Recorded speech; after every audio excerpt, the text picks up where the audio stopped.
Hey y'all, hey, it's Patty with Giddy Things. I wanted to share a brief video with you about, let me take my glasses off, Zepbound side effects and how I am dealing with them. I'm using a new tripod, struggle to funk.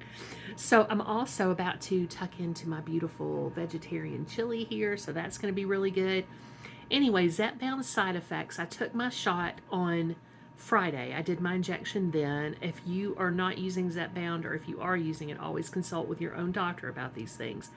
But this weekend has been some pretty intense side effects from having taken the shot in the evening on Friday. So by the time a few hours passed after the injection, I had nausea. I was getting some, low key at that point bloating.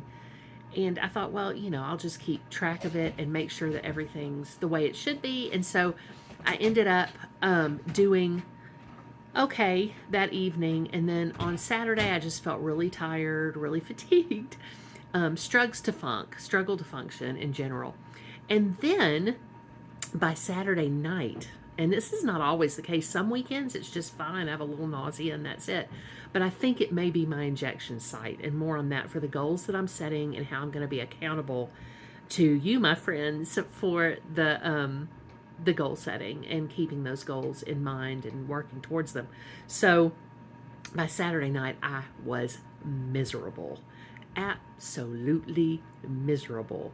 Not any more miserable than I've ever been when I started taking GLP-1 medication, but pretty miserable. For Zepbound, I used to get more side effects with Saxenda, which I took every day, but with Zepbound, it tends to slack off for me sometimes. But again, I think it's injection site.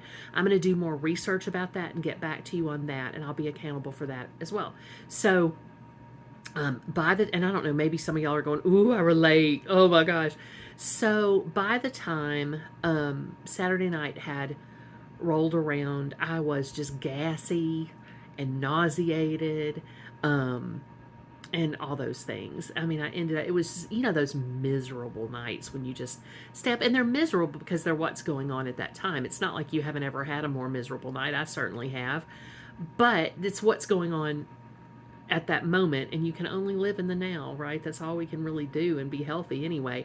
So long story short, it's been a rough one, and I'd be interested to see if some of you who are watching this would say in the comments below whether or not you've had rough ones as well. This having been said, I have some goals to try to deal with the side effects because I haven't been doing what I need to be doing when it comes to side effects. I've been doing what I should be doing when it comes to, just keeping myself in the game of weight loss, which has been really helpful. I've lost 59 pounds thus far. It's a little over a year. And so I guess I need to set these goals and be accountable to y'all for them, my lovelies, because this is going to change the game, I think. So I need to make sure I'm getting enough water. My goal is 120 ounces a day. I talked to my healthcare provider about that, and we set that goal together. You make sure to talk to yours as well and set a goal that's right for you, because everybody's different with water intake as with everything else. I'm not a medical doctor. And so then the next thing is getting more protein, and particularly, of course, lean protein is the big deal. So I'm going to try to ramp up, saving my piece of vegan cornbread from a kitty. You can't have it, kitty. It's mine. So I'm going to try to ramp up my lean protein consumption. So that's going to be, for me, smoothies help a lot, especially when I'm nauseated. And then the other thing is I'm going to try to get back to eating shrimp, or as we say in my home of Louisiana. My home now is in the Blue Ridge Mountains, and I love it, but we say shrimps. So I'm going to try to eat some shrimps and get more into that, like boiled, steamed, and that's low fat, high protein, really good. If you can get shrimp that are sustainably sourced, and if they don't have a lot of, or any, and ideally chemicals added for preservatives or anything like that. So that's another one. We need to eat a little bit more pork that's carefully prepared. Now, I apologize if that's not a part of your diet or that's something you don't believe in eating, I totally respect that. But from our point of view, that's something we need to do. We have some pork chops in the freezer and we just need to fix them.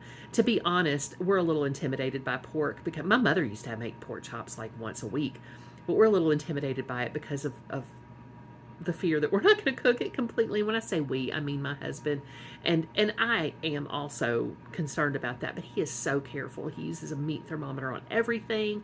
It's going to be fine. It's just a little OCD hiccup to get over. So then, for me primarily, to be honest, and then so I said protein. I said, did I say water? Yeah, I did. And so I need to be accountable about that. And then injection site. I'm going to change my injection site to the back of my arm to see if that helps. Preliminary research I've done anecdotally says that it might help. I don't know if it will or not, but it's something that I can do that's practical. And maybe you'll join me if you're having the same kinds of experiences I am, or just watch me and keep me accountable for this stuff. I really appreciate your being my friends. So, water, injection site, and protein, not necessarily in that order, are the three things I need to set as goals to try to get past the side effects that I'm having, because I can't say that the side effects are not manageable. They may be perfectly manageable if I drink enough water, eat enough lean protein, and change my injection site, or even maybe the first two of those, the protein and the water, will be enough. I hope this has been helpful as we share this journey together. I want everyone to know how loved they are. It's so important, especially when our nation is kind of in a divisive quandary. It's an important time to go, you know what? I am so loved. And no matter what happens, what's going on in the country, I can be upset, I can be sad, I can be anxious, but I have to realize how loved I am and get my power from that love, and also from parenting your own inner child. If that's not something that you've done and you feel like you should, look into that more, talk to a provider about that. So again, I love you so much, and I hope that we will all go in peace and love to serve others.